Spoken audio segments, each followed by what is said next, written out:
The Dodgers are being blamed for a system they didn't create and mastered better than anyone else. Kyle Tucker's signing didn't ruin baseball. It revealed who's actually serious about winning.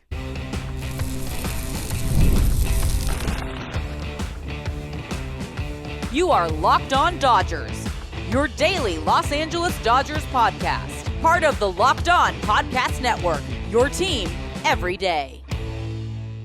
What's up, everybody? I'm Ruiz. That's Travis Rogers, and it's time for Locked On Dodgers, part of the Locked On Podcast Network, now the #1 sports podcast network. On today's show, this year's Hall of Fame class has a strong Dodgers imprint on it. We'll get to our listener line because a voicemail disagrees with Travis's takes from our latest episode. But first, the fallout from the Kyle Tucker signing. Not just what it means for the Dodgers, but Travis, what it's doing to Major League Baseball behind closed doors. Yeah, it's going to get interesting, and it's going to get interesting pretty quickly. Can't wait to talk about it on today's episode of Locked On Dodgers.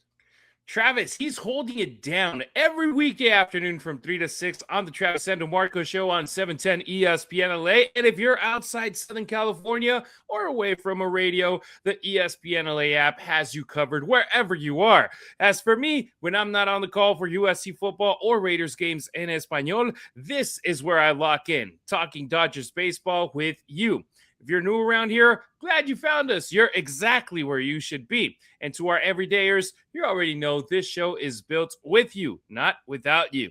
If you're watching on YouTube, show some love with a like, drop your thoughts in the comments, and make sure you're subscribed so you don't miss a thing. If you're listening on Apple Podcasts, Spotify, or your podcast app of choice, a quick 5-star review goes a long way in helping other Dodgers fans find the show. And don't forget, the Locked On Dodgers listener line is always open, 2793-LOCKED or 279-356-2533. After getting that out of the way, let's kick off the show with don't blame the Dodgers for mastering a flawed system. Let's start with the noise because right now there is a lot of it. Around the league, ownership frustration has reached a level we don't usually hear about publicly. The Kyle Tucker deal didn't just make headlines. It reportedly lit a fire behind the scenes. The Dodgers land another elite player. The payroll keeps climbing, and suddenly the conversation shifts from how do we compete to how do we stop them? They're focusing their attention in our boys in blue, and here's where I want to be very clear. The Dodgers did not invent this system. They did not loophole their way into relevance. They didn't cut corners or skirt rules. They took an imperfect economic structure and optimized it better than anyone else. That right there isn't cheating. That's competence because, yes, the Dodgers project to once again sit in a payroll tier of their own. There's a massive gap between top spenders and teams operating under 100 million. That gap, though, Travis, has existed for decades. You can go to the old school days of baseball, and there was a big gap between the bottom spenders and the top spenders. The thing is right now with the way things have had, I mean, you look at inflation throughout the world and it's the same situation. And the Dodgers, I feel that they're not exploiting the system. They are operating within it and doing so at a level of precision and commitment that most teams simply refuse to match. Even the Mets, they weren't committed to going to the level that the Dodgers went with Kyle Tucker. They were close to it, but they weren't able to match it. Yeah, one of the expressions I use a lot on my radio show is two things can be true at the same time. And it doesn't mean it's not black and white. It's not either or. There can be multiple truths to the same issue. The Dodgers aren't breaking any rules, but they are exploiting the advantages that they have. They didn't break baseball. They're not doing anything illegal, but it's bad for the game. Those two things can be true at the same time. They're not doing anything wrong by the letter of the law. I don't even think they're doing anything wrong by the spirit of the law. They're maximizing the advantages that they have, but the advantages that they have created created an environment where there really are only a small group of teams that have a realistic chance to compete and a much larger group of teams that really don't. I understand that some of the guys at the bottom of the pile could do more. There's no question about it. They absolutely could do more. Could they do this? I don't think so.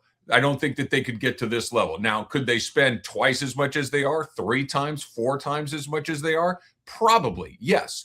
But what the Dodgers are doing really is available to only a very small handful of teams, the Yankees, the Mets, maybe the Blue Jays, and some of these other teams that have ownership groups that are as wealthy as the Dodgers. The Dodger local TV deal allows them to do things that other teams simply don't. A lot of these TV deals, there are TV networks regionally, have gone out of business. They've gone bankrupt, and this team that had some cash flow from this is now dried up completely. The Dodgers have the second most lucrative TV deal in the entire sport, and again, they've taken advantage of that. It's not illegal, but it's an advantage that they have that other teams don't have. The Dodger TV deal is different than the Brewer TV deal. It's different than the Kansas City Royals TV deal, and they're using it to their advantage. Two things can be true at the same time.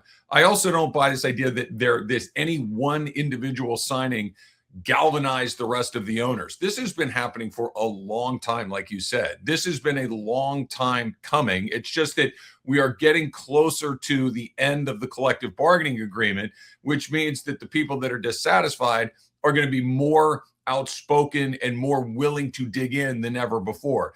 There really wasn't a ton of purpose in, saber rattling when you had 5-6 years left in a collective bargaining agreement. Well, we got about 11 months left in the collective bargaining agreement. It's coming up quick. And I think that both sides are staking out their positions. Both sides are trying to win the battle of public opinion. Both sides are trying to make sure that their messages are getting out there.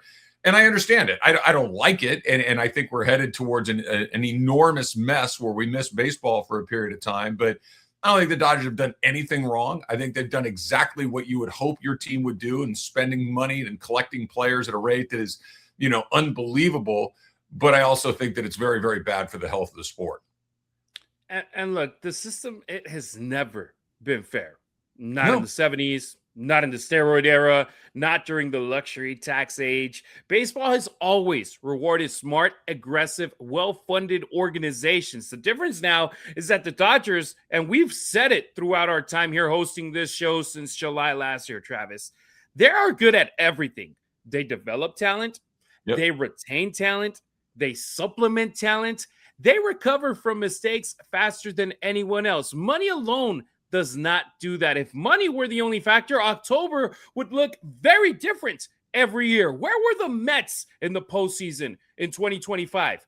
Watching it on TV. We wouldn't see high payroll teams just flame out like they did. We wouldn't see lower spending clubs win divisions here and there or reach deep into the playoffs. Look at the Milwaukee Brewers. They had the best record in all of baseball, and they were hosting the Dodgers in game 1 and 2 of the NLCS. And here's the uncomfortable truth for the ownership groups that are looking at the Dodgers. A cap won't fix your Dodgers problem, because your problem isn't just that the Dodgers are spending, it's competence. You can cap payrolls tomorrow, and the Dodgers would still have an elite farm system. They don't have, I think 5 of their top 7 picks in the 2026 draft, and they still have the top farm system in Major League Baseball. They have a global scouting advantage. They develop pipelines that actually work. And Travis, when you have players like Kyle Tucker looking for a new team, he could have easily gone to the Mets to compete against the Dodgers. But he looks over at the Dodgers and he's like, man,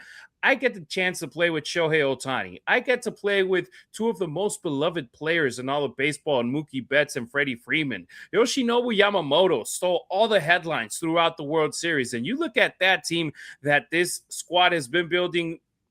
Betts arrived in 2020, Freddie Freeman in 2022, Shohei Ohtani in 2024. Now you get this big headline with Kyle Tucker. Every 2 years, they've been making a big splash, and it just hurts the other teams that most of them have 1, 2, or at most 3 stars. The Dodgers, everywhere you look at it, they have multiple stars, but this is the kind of culture that you create in baseball or in any sport, and players want to come over. For example, you work with the Rams pregame show and postgame show over with ESPN LA. That's the type of culture that, for example, Devontae Adams, he was frustrated in Las Vegas. He goes over to LA and you see him smiling left and right. And he's not making the type of money that he was making in Vegas, but he's winning, and he's making less money because not only the salary's lower, but look at the taxes in California compared to Nevada. But he's happy playing football. He's now competing for a spot in the Super Bowl. If you create a great environment, people are going to want to come. And in a sport like baseball, where cap doesn't exist as of now, that's fantastic for the Dodgers. That's a win-win. They have ambition, and they can't cap that. They can't cap intelligence either. Again, two things can be true at the same time. This is good for the Dodgers and maybe two or three other teams, and it's terrible for everybody else. The Dodgers aren't doing anything wrong. Yes, they are smarter, but I think we're being intellectually dishonest if we think that the money isn't a massive advantage. Yeah, they are better at developing. They are better at drafting. They are better at doing those things. I completely agree with you, but they're able to be incredibly aggressive. And on the occasions that they do miss, it's not a big deal because they can just go do it again. If most teams had missed on a player like Tanner Scott, it would be a massive problem because they can't just say, forget it, let's just go get another one. It doesn't work like that. The teams like the Dodgers can do it. Teams like the Mets can do it. Teams like the Yankees could conceivably do it. But you have to have a league where everybody, maybe not everybody, but at least the majority of the teams have a chance to compete like this. And that's just simply not true in baseball. Again, two things can be true at the same time. The Dodgers are taking advantage of a system that favors them by following the rules, by exploiting their intelligence, by exploiting their economic weight. But that doesn't mean that it's just everything's great because it's good for me. There has to be a league to exist for the sport to be meaningful. And we're getting closer and closer to the league being goofy to the point of we've got 30 teams and 25 of them don't matter. That's not good for anybody. And the deal here is you look over at how the Dodgers have won 3 World Series over the last 6 years, 2020, 2024, 2025, or even for those that, it was a Mickey Mouse World Series in 2020 when all the teams were competing for it. Okay, just say back-to-back in 24 and 25. The Dodgers, they had fallen short for many years. How many World Series did they win from 1989 to 2019, Travis? We weren't doing this though, Harry. This is a different era. They didn't sign that TV. The second that TV money started to flow is when this started to happen. It's apples to oranges. It's not the same argument. Before the Dodgers were that team from 89 to, let's say, in the 2000s. Who was the big spender? The Yankees. Sure. Once that era with Bernie Williams and Derek Jeter and those guys that came up in the system, they started spending a lot of money. Even that 2000 team, it got a lot of, then you end up getting Alex Rodriguez, all those guys. How many World Series did they win from 2000 to 2019? Yeah. Once. What, three? Okay, one. Yeah, sure. Something around there. It's not a guarantee. If the league wants to. But of course it's not a guarantee, but it's stacking the deck. Like if we played poker and you had 4 queens every time, do you have an advantage? Yes. You do have an advantage, but you're not guaranteed you're going to win it. Of course not. But that's ridiculous. If you had 4 queens I have to beat that every time. I wouldn't sit at the table. I wouldn't play. I can't beat you enough to make it realistic, to make it fun. It's a stacked deck. And I get that it's stacked in favor of the team that we like, but that's not fun to me. It's just not interesting to me. You see how many people come to Vegas and you're supposed to have 50-50 odds, and somehow the house always has a blackjack, and you see those tables stacked and open and everybody gambling their money and losing their money. No one else can't enjoy it. I'm saying I don't enjoy it. I'm saying that I don't find it interesting. I think that sports is interesting when the winning is unknown, when it is a reasonably fair system. It doesn't have to be 50-50, but it can't be 95-5. That's what we're getting closer and closer to. And you know what? What was it last year? I was like, the Dodgers, they're going to win 120 games. That's what I thought. And then they crawled themselves into July, August, struggling, having a series where it was like, man, the Padres, they might take over. Weren't we all nervous? Where it's like the Padres might end up going first place and the Dodgers, let's see what happens. It happens. And baseball is going to baseball. And I feel that if the league wants to talk about reform, fine. Floors, incentives, revenue distributions, those are fair discussions. But the day that the Royals stop getting money from the Dodgers paying luxury tax, I want to see them be like, oh, crap. Yeah, we needed those millions that we were getting from over there. Baseball fans are interested in other people's economics. I want to watch good baseball. I want to watch competitive teams play other competitive teams. I don't want to watch the Globetrotters play the Generals. That's not interesting to me. And you can complain that this guy doesn't have enough money. I don't care. I want to watch competitive athletics, and this is getting close to being uncompetitive.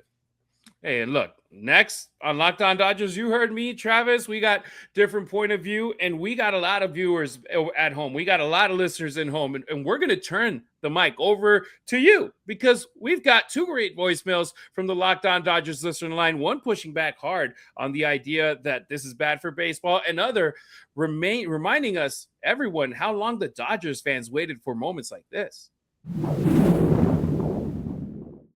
Tax season doesn't have to take over your life. This year, TurboTax is making it easier than ever to just hand things off and move on with your day. Because with TurboTax Full Service, you can have your taxes done for you by a trusted local expert, start to finish, without the stress or guesswork. So instead of spending hours trying to figure out forms, you can meet with a local TurboTax expert in person or connect online. They handle all of it, from W-2s to self-employed forms, and work to get you every deduction so you can upload your documents, go about your day, and get updates right in the TurboTax app. It is a huge time saver and gives real peace of mind knowing that an expert is handling it. And for a limited time, you can have your taxes done by a local TurboTax expert for just $150 all in. If a TurboTax expert didn't file for you last year, just file by February 28th.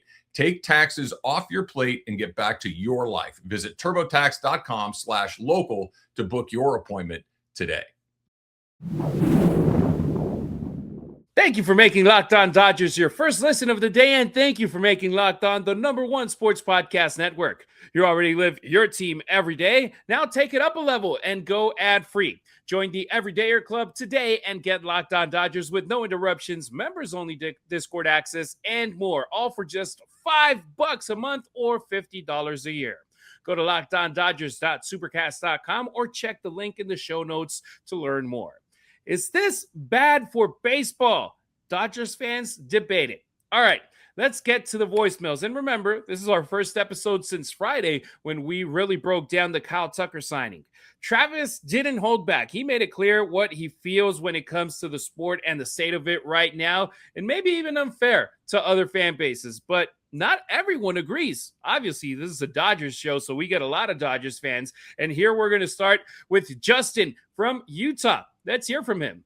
Hey guys, this is Justin, originally from Orange County, California. Been living in Utah the last 20 years. I had to call in because I just listened to the episode after the Kyle Tucker signing, and normally I would say that between Harry and Travis has the more maybe reasonable baseball takes, but I'm trying to figure out what happened to Travis and who was the Padre or Yankee fan or Giant fan that ended up filling in for him on Friday. That was an awful take. That was terrible. One of my favorite classic rockers, Tom Petty, has a lyric from a deep track called Crawling Back to You, where he says, "Most things I worry about never happen anyway." Travis is acting like the Dodgers are just going to steamroll the league. Let's wait till that happens. It's never happened. The one year the Dodgers had an awesome regular season, they got bounced in the first round of the playoffs, 2022. And in each of the last 2 years, the Dodgers are one play away from getting knocked out of the playoffs and going home. One play away from a game flipping in the short series against the Phils. One play away from getting knocked out in the World Series of the Blue Jays. 2024, one play away from the series going differently against the Padres. Quit acting like the Dodgers are going to just steamroll everything. It's not going to happen. Everything on paper is on paper. It's not how any sport works. That's why sports are sports, because things don't happen on paper. So I never want to hear that version of Travis again. I'm actually this close to not listening to the show anymore, and if I ever hear that again, I am gone. So quit your go Dodgers. Let's go. Bye. See ya. Bye. And everybody has a voice. And here, obviously, somebody didn't agree with you, but we still share their point of view with our viewers. Exactly right. Justin, I'm going to tell you what I think. If you don't like that, I'm sorry, but I'm not going to tell you what you want to hear. I'm going to tell you what I think. And what I think is that this is ultimately bad for the game. I know it's good for the Dodgers. You're right that sports is, right? That weird stuff happens. You're 100% right. I also agree with you. Let's see what happens this year, because I think we both know what's going to happen this year. We're getting closer to not seeing baseball in a very long time. I'm not saying the Dodgers are guaranteed to win the World Series. That I've never said that. What I've said is it's created an imbalance in the level of competition that I find disinteresting. That is not the same as it's a foregone conclusion that they're going to win. I agree that it's kind of a toss-up about whether they're going to win, but they have guaranteed themselves a seat at the table, which is fine. They have guaranteed themselves a bunch of wins. It's not going to be 120. Anybody that's ever watched baseball, to your point, Justin, is that's not how this works. I agree with you on that. I appreciate you listening, but I am always going to tell you what's on my mind and not just what you want to hear. If you don't want that, then go somewhere else. Hey, and 99.9% of the time, Travis, we're happy-go-lucky guys where it's like, man, we're blessed. We're lucky to be in the situation that we are, because for many years we weren't in this situation. Now we get to enjoy it. But Travis, no filter. I love that. You get to share your point of view, your thoughts every single day. And we shared the mic with our viewers so they can also share theirs. And Travis, he's set on the way that he sees things, and I love it. Sometimes we agree, or most of the times we agree. Sometimes we don't, and we get to argue about it. Now, let's go with our guy. Hold on one second. Again, two things. This is good for the Dodgers, and it's bad for the game. Those two things can be true at the same time. And the Dodgers don't have to win the World Series for this to be true or false or anything else. The sport has to exist in a way where there's competition, real competition, not just a stacked deck, not just where, yeah, there's a chance someone else could win, but a real opportunity for more than 1 out of every 5 teams to have a realistic hope of competing at the highest level. And we're getting closer and closer to that not being true. I get it. It's good for the Dodgers. I'm excited to see what they're able to do, how many games they might win. Can they go 3 in a row? I get all of that, and I like all of that, but I'm capable of holding 2 thoughts in my head at the same time. Hey, what does a great superhero movie always have? A great hero, a great villain. And I feel right now the Dodgers, they're the villains in the sport because of the way they spend, because of the way they build their team, because they've been able to win as of late. But the day that somebody beats the Dodgers, everybody else besides the Dodgers are going to be elated, not just the fan base of the team that whoever beats them, because they're not going to win 10 World Series in a row. All right, now let's go to Tony from Los Feliz, our guy who had some much needed historical perspective. Hey guys, it's Tony in Los Feliz calling. First of all, congratulations to you, Harry, on the birth of your little bouncing baby girl. May she have a wonderful, wonderful life with you guys, all of the family together. Fantastic. So happy for you. I want to just briefly address the situation with Kyle Tucker and the Dodgers and the hatred of them for ruining baseball. If you recall, not too long ago, but somewhat, in 2011, Frank McCourt, obviously we know about what happened, but prior to that, when Peter O'Malley had the team, the last 9 years, the Dodgers never made the playoffs. And then Fox took it over.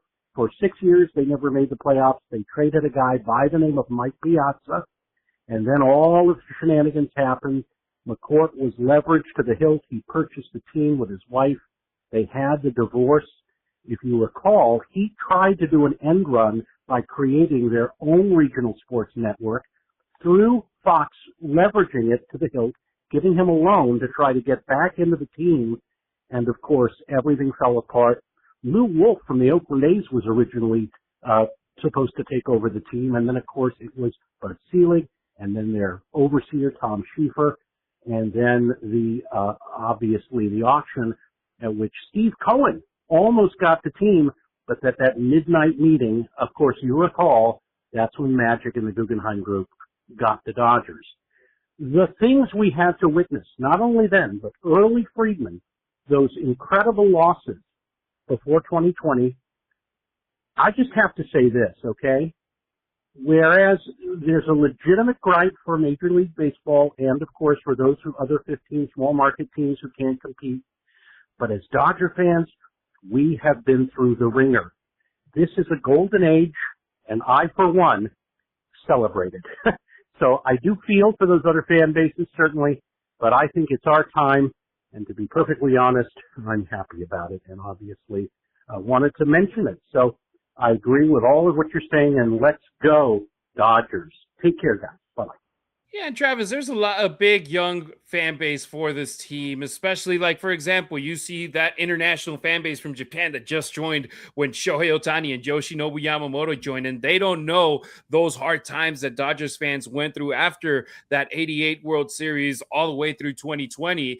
And for them, it's just like, this is the way that things have been going. But great emphasis right there from Tony, where it's like, hey man, we've gone through some tough times, now we get to enjoy the good times. I know that you probably don't agree, or you don't agree with the way that things are going, Travis, but I just feel it's like, it's a way where let's emphasize we're the bad guys right now, let's do bad guy things. Yeah, winning is fun. I get that. I get that. I know that winning is fun, and I know that if you go a long time without winning, but if you think that the Dodgers are, we're getting back to the good old days, or we went through this long thing, it's like, I don't know what to tell you. It was a long time from 88 to 2000. I get that, or 2020, I should say, but this idea that the long-suffering Los Angeles Dodgers, Frank McCourt sucked. We all know that, right? Like, he was a bozo, and he didn't make payroll, and he did the one thing that I thought was impossible. He got people not to come to Dodger Stadium, which was crazy. I still can't believe I saw what I saw. But that doesn't mean that creating an environment that doesn't work for the majority of your teams is the solution to Frank McCourt. I just don't understand that argument. I just don't understand that, well, Frank McCourt was a bozo, 15, 20 years ago. Therefore, we can create a system that favors 5 teams. And again, we're getting closer and closer to this. And the part of the problem, and part of the reason that I kind of look at this and go, man, I just don't know, is because I think that this system, the Dodgers didn't create it. They're just using it to their advantage. But this system is going to get us to a point where we're not going to get to see any baseball for a very long time. And I just don't understand how anybody thinks that's a good idea. We're going to miss games for a while. And that's not good for anybody that loves this sport. Hey, the Dodgers are going to be in the front of that binder with all the pages, or the cover photo of the iPad, let's call it that way, because they probably don't print those papers no more with their picture. It's like, this is one of the main reasons. All right, Coming up on Locked On Dodgers, we'll shift gears something real quick, because Tuesday was a big day. A player with Dodgers ties is heading to the Hall of Fame, and this year's ballot tells an interesting story about legacy, patience, and how the Dodgers' history keeps showing up on baseball's biggest stage.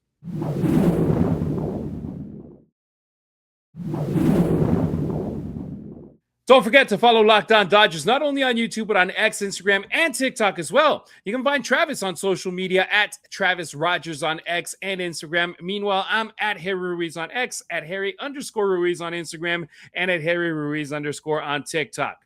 Cooperstown is calling. Dodgers all over the Hall of Fame. The Hall of Fame results came out Tuesday, and the Dodgers' fingerprints were everywhere. Yes, outfielder Carlos Beltran without the Dodgers pass, but Andrew Jones, who did have a year in blue, are officially headed to Cooperstown. And while Jones' peak definitely came elsewhere, his time in Dodgers blue still places him firmly in the organization's extended history. Travis, I feel that it's completely different. For example, the Pro Football Hall of Fame, it didn't matter if you just played one snap with the team. They always consider you as an alumni, and they boast you as, for example, the Raiders, they have Eric Dickerson's plaque over at the stadium. And it's like, well, I don't know about that. In baseball, obviously, for example, which hat Andrew Jones is going to wear in the Hall of Fame. But his path was especially fascinating. Early ballot returns barely kept him alive. Year after year, voters reconsidered. And now in his final stretch of eligibility, if I recall correctly, it was the second to last year, the industry finally acknowledged just how dominant he was. So congratulations to him. Yeah, congratulations to him for sure. When he was good, he was unbelievable. Of course, you remember him hitting the home runs in the World Series as a teenager. Just a phenomenal talent. One of the great defensive center fielders of his era, maybe one of the great defensive center fielders of all time. Just a terrific, terrific player. He kind of, when it tipped for him, it tipped hard. It tipped really hard. So he hit his 30th birthday, and he really turned into kind of a different player. But that's how it works. I don't have a huge problem with it. The one thing that is peculiar to me is something that you mentioned, Harry, this idea that He wasn't a Hall of Famer 3 years ago, but now he is. Pretty sure he didn't have any more at-bats or make any more catches or hit any more home runs. This is the part of the Hall of Fame stuff that always kind of makes me scratch my head. And this is why I really do think you either make it or you don't. I don't think that there's this long run up to it. If they don't think you're a Hall of Famer when you come up, then you're not. And if they think this is why, nobody's going to debate Ricky Henderson. Nobody's going to debate Tony Gwynn. Nobody's going to debate Clayton Kershaw. Nobody's going to debate Mookie Betts. They're in, right? But if you got to tell me a story over the course of 5 or 8 or 10 years, it's like, huh? And again, I'm not picking on Andrew Jones. I'm thrilled that he's in. Good for him. Congratulations to him. But that we're getting closer and closer year after year. It's just a very strange way to do it to me. And I understand. Don't bother me with you only get 10 spots and 1 year you put this guy in, another. I understand how it works. I'm just saying, let's change the way it works. So he's either in or he's Andy Pettit was basically a 0%er, and he's gotten closer and closer every year. And never mind that he hasn't thrown any more pitches or done anything else, but apparently we were just forgetting about the other stuff with him, and yet we're still holding it against guys like Alex Rodriguez and Barry Bonds. I don't quite understand that. Or in the case about the unanimous guys, or guy that has gotten in, it's like, dude, if he deserves to be in, it doesn't matter. Oh, he's going to get in. I'm going to use my vote on somebody else. No, exactly. If he's a unanimous Hall of Famer, vote for him. If Shohei Ohtani isn't a unanimous Hall of Famer in the future, this system is completely... I was going to say a word that was going to get bleeped, but it's like you just vote for the guys that deserve to get in, not to be like, okay, I'm going to use my vote this year on this guy because this other guy might get in the future. Let's make him wait. Yeah, Hank Aaron, Ted Williams, take your pick. George Brett, like these guys aren't. Stop it. It's silly. Exactly. And look, we also got Beltran, who 100% I feel that he deserved this elite base runner. His resume eventually became impossible to ignore. Good for him. And then add in Jeff Kent, was elected earlier by a veterans committee, and suddenly the Dodgers have 2 former players going in on the same Hall of Fame class. It's the first time in over a decade that happened, so congratulations to them. On the other side, you got some near misses and climbers. Chase Utley continues his steady rise. Bobby Abreu and Jimmy Rollins gained some traction. Manny Ramirez, he's stalling under the weight of his suspensions, and we know that that's going to be looked at other ways as well, where it's not about the way that he played, but some things behind the scenes. If Manny Ramirez isn't one of the greatest hitters you've ever seen, you're lying. You're just lying to yourself. That dude was unbelievable. Was he a character? Yeah. Was he frustrating? Yes. Was he involved in the PEDs? Yes. But so were a lot of other guys that never got busted. So I don't know, man. The whole thing is kind of goofy to me. Hey, for Dodgers fans of the 2010s, Matt Kemp, he only got a couple of votes, so he's out of the ballot. But just seeing him there made me happy. I was like, hey, there's my guy, number 27, the real MVP of that 2011 season. Travis, how cool is it saying names of former Dodgers? Can you imagine the 2030s? We're going to get the likes of Clayton Kershaw, Freddie Freeman, Mookie Betts, Shohei Ohtani, all being Hall of Famers and should be first ballot guys. And in the case of, in my opinion, which one shouldn't be unanimous between these 4? All of them. They're all guys that are no-brainers, and I think that should be the threshold to get in. Where another Dodger guy that it's on a Hall of Fame path, and if he continues to be able to do it, and it's very, very difficult. I'm not saying it's easy, and especially considering the position he plays, is Will Smith. Will Smith is trending in that direction. Catchers tend to age less than great just because of the abuse that their bodies go through, but Will Smith is certainly going to be somebody that gets some consideration at some. Those other guys are like, it's not even worthy of a discussion. Yes, go. Don't even bother. But the Will Smiths of the world will be really interesting. And who knows? Who knows what Yoshinobu Yamamoto? How long is he going to be a great player? Who knows? There are some other guys. I don't think we're done with this yet. And I mentioned the 2030s because that's when their contracts for guys like in the 5 years of having to wait happen for these guys. Yeah. Dave Roberts. Oh, he's a deadlock cinch. Deadlock cinch. No, he's a no-brainer. He's on the same level as Kershaw and Betts and Freeman. He's got the greatest winning percentage of all time. He's a 3-time World Series champion and counting. Deadlock cinch. We just have to wait. How long is he going to manage? Is he going to just be like, okay, I did everything He's in his mid-50s. He could manage But- another 15, 20 years easily.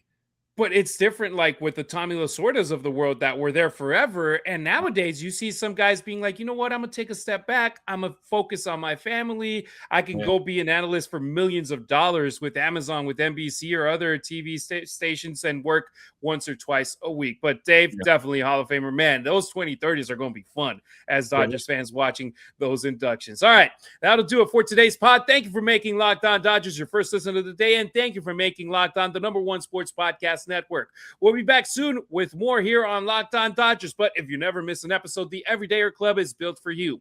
Get Locked On Dodgers ad free, plus members only Discord access and more. Head to lockedondodgers.supercast.com to join the club. All right, we appreciate you riding with us. Until next time, keep it real, keep it Dodger blue. Let's do this, Travis.